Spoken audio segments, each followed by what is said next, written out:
Hi friends, welcome to kitchen recipe in my style. కర్బూజా పండు షర్బత్ని ఇంట్లోనే ఎలా ప్రిపేర్ చేసుకోవాలి అనేది ఈ వీడియోలో చూపించబోతున్నాను. మీరు ఈ విధంగా తయారు చేసి పిల్లలకి ఇవ్వడం వల్ల పిల్లలైతే చాలా ఇష్టంగా తింటారండి. మనం భోజనం చేసిన తర్వాత ఏదైనా చల్లగా తాగాలి అని అనిపించినప్పుడు మనం ఈ విధంగా తయారు చేసి ఫ్రిడ్జ్లో పెట్టుకుని భోజనం చేసిన తర్వాత అయితే తీసుకోవచ్చు. నేను ఈ రెసిపీని తయారు చేయడం కోసం అయితే ముందుగా సగ్గుబియ్యాన్ని అయితే నానబెట్టి ఉంచుకున్నాను. అదేవిధంగా సబ్జా గింజలు కూడా ముందుగానే నానబెట్టుకున్నాను. ముందుగానే సగ్గుబియ్యాన్ని నానబెట్టి ఉంచుకోవడం వల్ల తొందరగా అయితే ఉడికిపోతాయి. సగ్గుబియ్యాన్ని శుభ్రంగా ఒక్కసారి కడిగేసి స్టవ్ మీద పెట్టుకుని బాగా ఉడికించుకోవాలి. సగ్గుబియ్యం ఎంతలా ఉడకాలి అంటే ఒక 80% అలా అయితే బాగా ఉడికిపోవాలి. అలా ఉడికిపోయిన తర్వాత ఒక అర లీటర్ పాలైతే యాడ్ చేసుకోండి.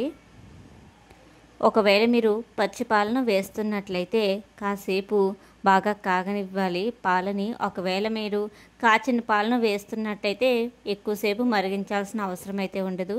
నేనైతే కాచిన పాలు ఉన్నాయి నా దగ్గర, నేనైతే అవే యాడ్ చేసుకుంటున్నాను. ఇక అవి మరగడానికి ఇంకొంచెం టైం పడుతుంది కదా. ఇక ఈలోపు నేను ఒక కర్బూజాకాయనైతే కట్ చేసుకున్నాను. ఇక కర్బూజాకాయ ముక్కలనైతే పెద్ద పెద్ద ముక్కలన్నీ కూడా మిక్సీ జార్లో వేసుకున్నాను. కొన్ని ముక్కలనైతే పల్ప్ చేయడానికి కోసం అయితే గార్నిష్ చేద్దామని ఉంచుకున్నాను. ఇప్పుడు ఒక బౌల్లో 2 స్పూన్ల కస్టర్డ్ పౌడర్, వెనిలా ఫ్లేవర్ అయితే నేను తీసుకున్నాను. ఒకవేళ మీ దగ్గర కస్టర్డ్ పౌడర్ అనేది లేకపోతే 1 స్పూన్ కార్న్ఫ్లోర్ అయినా కూడా యాడ్ చేసుకోవచ్చు. 1 స్పూన్ వాటర్ వేసి ఇక అదంతా కూడా మిక్చర్ అంతా బాగా కలుపుకోవాలి. ఇక ఈ లోపు అయితే పాలైతే కాగిపోయినాయి. అలా కాగిపోయిన పాలలో అయితే ఈ కస్టర్డ్ పౌడర్ ఉంది కదా, అది వేస్తూ మనం బాగా కలుపుకోవాలి. ఒకవేళ మనం వేసేసి అలాగే వదిలేసామనుకోండి అదంతా కూడా ఉండలు అయితే కట్టేస్తుంది. అలా కాకుండా మనం వేసేసి బాగా కలపాలన్నమాట.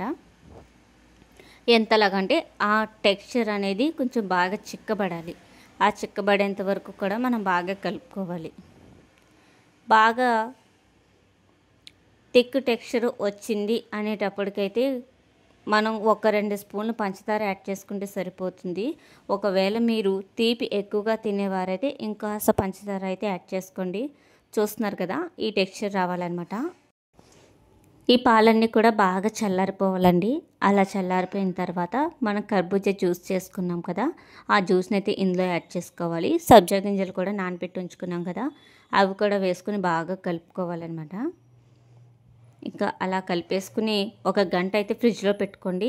ఈ జ్యూస్ అనేది షర్బత్ చాలా చల్లగా తాగితేనే చాలా బాగుంటుంది. ఇక నేను పైన గార్నిష్ కోసం అయితే జీడిపప్పు, బాదం పప్పు అయితే యాడ్ చేసుకుంటున్నాను. చాలా బాగుందండి, ఒకసారి ట్రై చేయండి. ఎలా వచ్చింది అనేది నాకైతే ఒక కామెంట్ చేయండి.